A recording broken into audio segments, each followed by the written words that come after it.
consider that you are violating the laws of God, and it's a sin, because this verse should not be meant to be a religious obligation to the extent that Allah would not be pleased or Allah would punish you if you don't do it.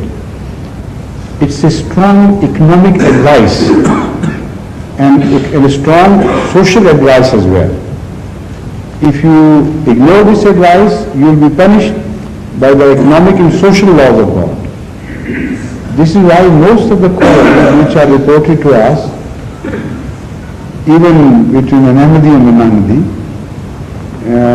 revolve around these neglects. Contracts are made verbally and they are not put to writing, they are not signed. And imagine the beauty of the Holy Quran, that 1400 years ago, when writing was a rare art with the people, particularly with the people of Arabia, the common law was ignorance, total ignorance of the art of writing. They were illiterate people. And to make it binding upon them at that time, to commit these things to writing is a very rare thing. No religious book could ever have thought of it, but the Holy Quran has done it. So this is the beauty of the teaching, and it also emphasizes the fact that when the age arrives, when everybody would be able to read and write, if you still ignore this, then you will be punished in the sense I have described. And because even in Ahmadiyya community, people are not paying proper attention to such orders, they suffer as a consequence. They say, I said that, somebody says, I said that, and the other one says, no, you said that in that meaning, not in this meaning, and so on and so forth. Unnecessary quarrel is prolonged and the whole atmosphere of the society is tarnished and destroyed. So this verse should be followed to the maximum in all serious transactions, not in ordinary transactions like you have quoted.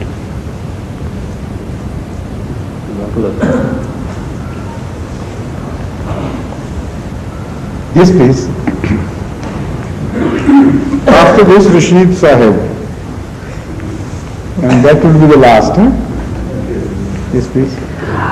So, according to Quran, the Jews and Christians are the people of the book, Ahl Kitab.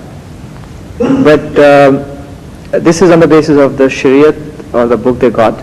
But Quran obviously doesn't talk about many other books, which obviously all nations were given some kind of Shariat to follow.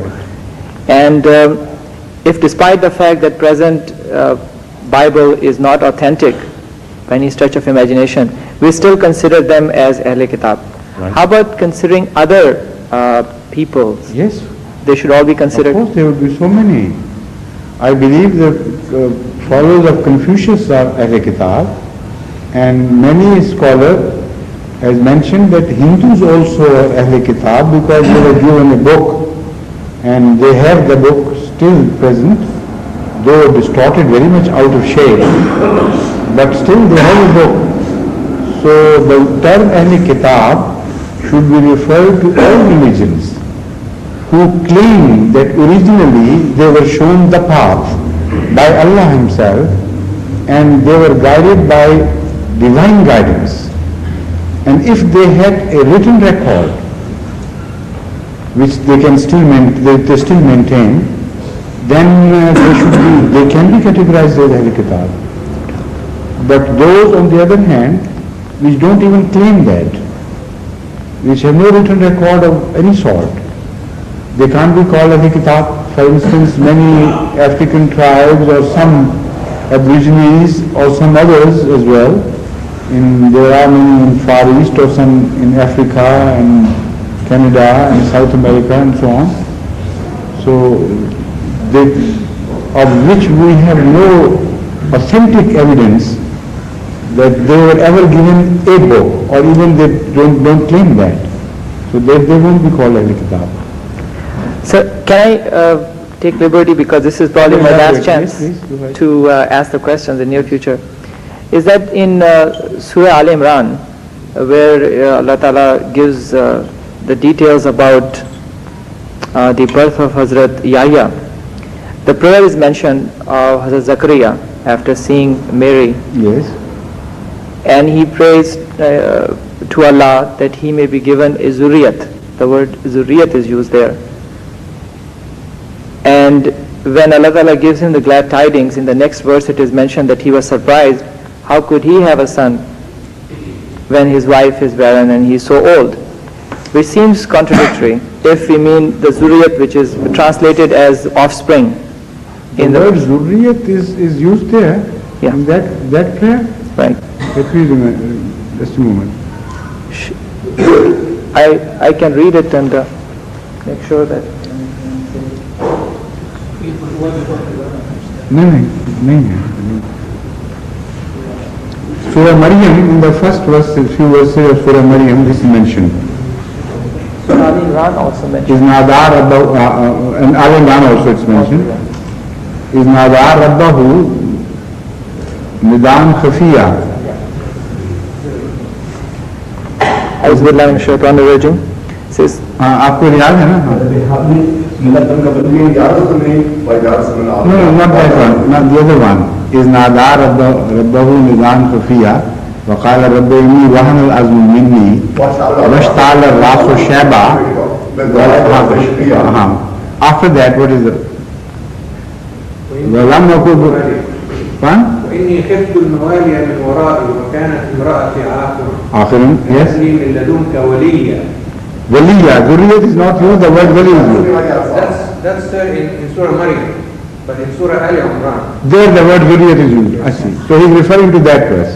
Yes, Fine. Please read the exact Auzubillahi minash shaitanir rajim. text. हुनालिका दआ ज़करिया रब्बहु क़ाला रब्बि हबली मिन लदुनका ज़ुर्रियतन तय्यबतन Yes, that's right. Zurriyatun Tayyibah. These are the words, correct.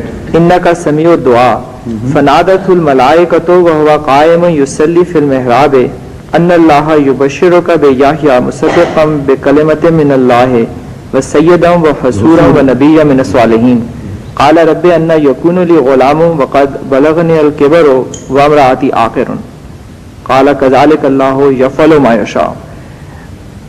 So this seems sort of confusing, that after he is praying for a son, Zuriyat translated here as offspring, and when he's given the glad tidings, he is showing his surprise again that how can I have the son when his prayer is answered. Now this is, the word surprise can be understood variously. Sometimes when you are told something which is very pleasant to you, and you also believe that it would be so, yet you say, all right, is that going to happen to me? Would that be? There is nature. Acha, as you say it in Urdu, or well, will it be, or that sort of expression, or other expressions equivalent to this acha are used in every language.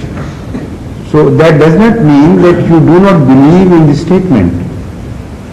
It only means that you are very happily surprised. And it's an expression of gratitude instead, and thankfulness and enjoyment. So here it is used in that context. It does not mean either here or in the place where Hazrat Ibrahim's wife Sarah showed this surprise and said that, well, I'm an old woman, how could it be? That doesn't mean that they disbelieve the word of God at all. Not disbelieving, but showing the No, we would know that he is old. Surprise, as I have mentioned, Okay. it's psychological. Human psychology is at work normally in every such situation, whether he be a pious man or an impious man. These are the psychological expressions of man in such occasions.